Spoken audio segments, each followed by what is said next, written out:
Which character do you admire the most, and why? Do I admire the most in the movie?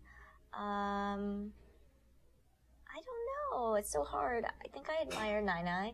No, I admire little Nai Nai a lot, I think. And both in the movie as well as in real life, because she's carried the burden of responsibility of taking care of her older sister when both of her sons have moved away. So normally that would fall on the shoulders of the children, but since her children are away, she's 7 years old and having to take care of her sister. Logistically or emotionally, what was the most challenging scene? I think they're all really challenging in different ways. Logistically, the wedding was really challenging, or I thought that it was going to be really challenging because we had so many different setups and very limited time to shoot it, and I was directing in Chinese for 150 extras, so I was directing on stage basically with a microphone and just constantly trying to tell a joke or trying to just get their energy up, So that was challenging, but we ended up really we laid tape out the night before the shoot. We shot it for 4 days, but so every night before we shot, we would lay tape out, and it would say the shot number.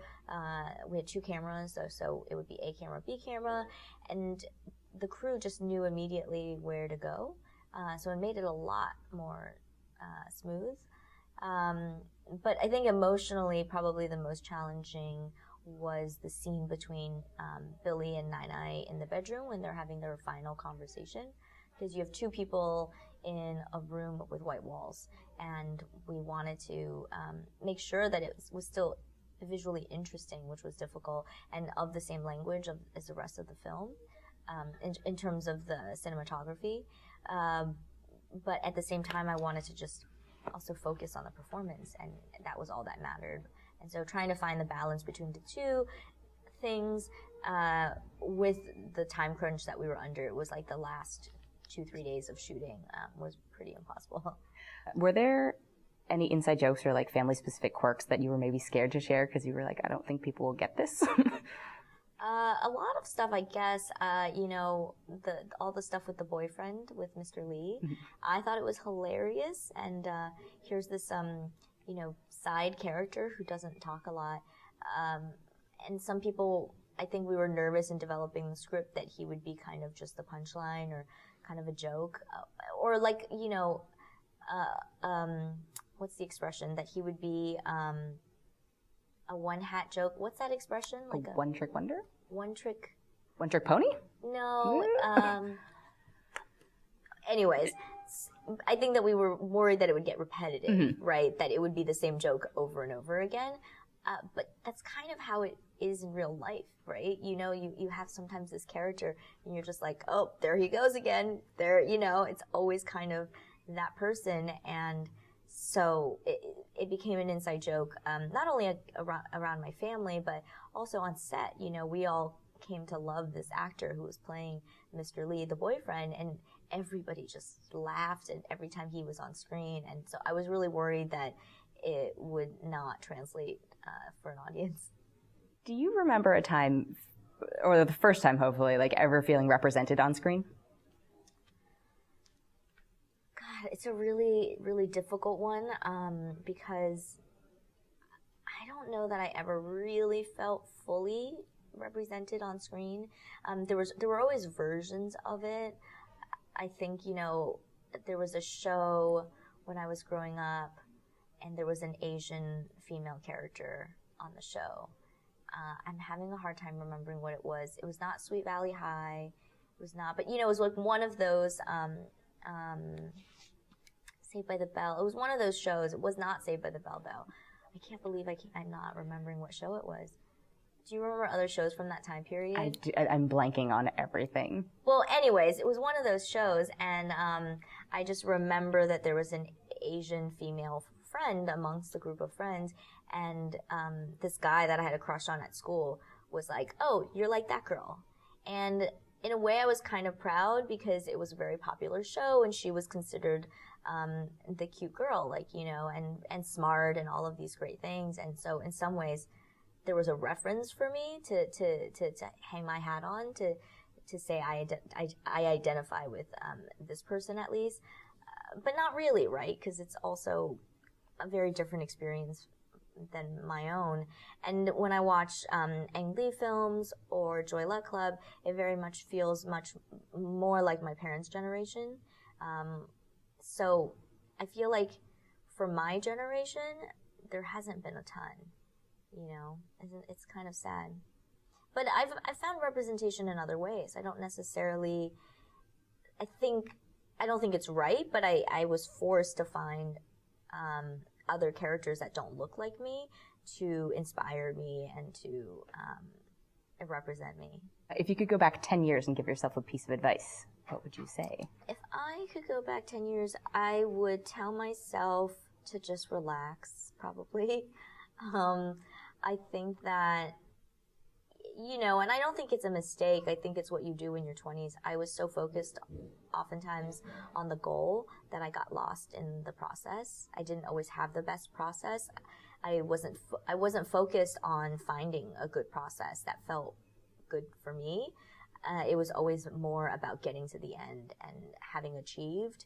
And I think that so much of this movie came about because I, in many ways, had to let go of expectations and goals, and really threw myself into the process and into finding the subtleties and the nuances that feel true to me and standing up for those things, as opposed to making compromises so that we can ultimately just get to the finish line.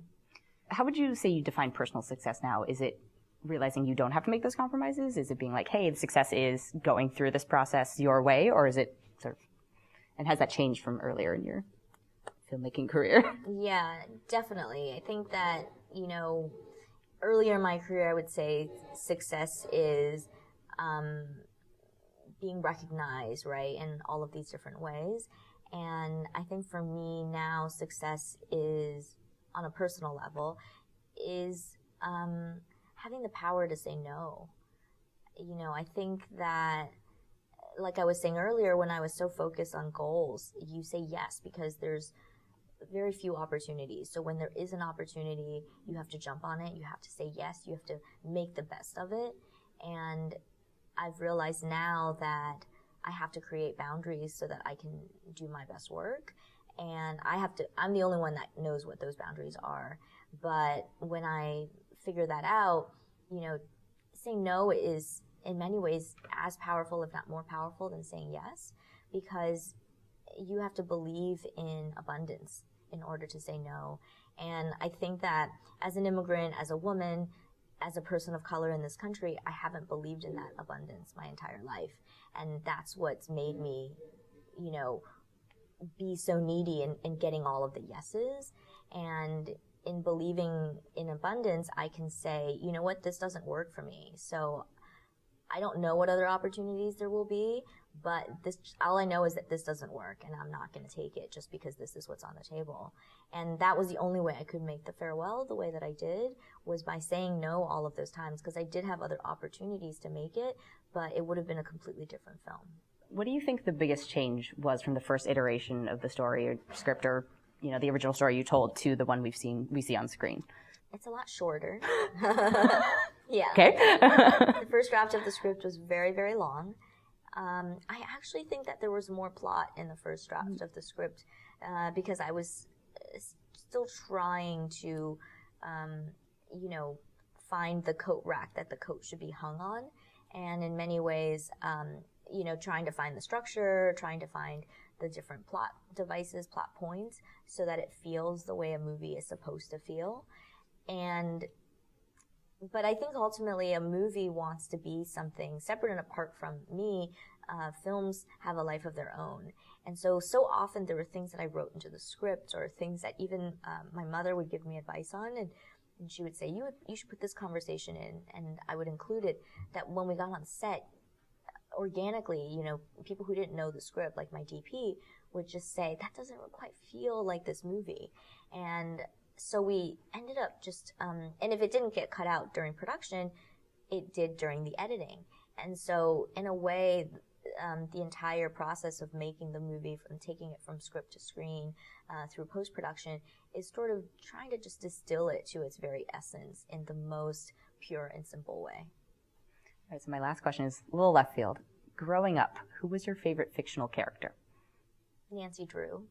Because? Because I just devoured those books, and I think the fact that she was a young woman who was out solving things and was so fearless, and people doubted her constantly. You know, in those books, nobody believed that she could be the one to go against authority when all of the authority have tried all of these avenues. And people just didn't believe in her, but she believed in herself. And she had a process. Cool. Thank you so much. Congrats on the film. Thank you so much.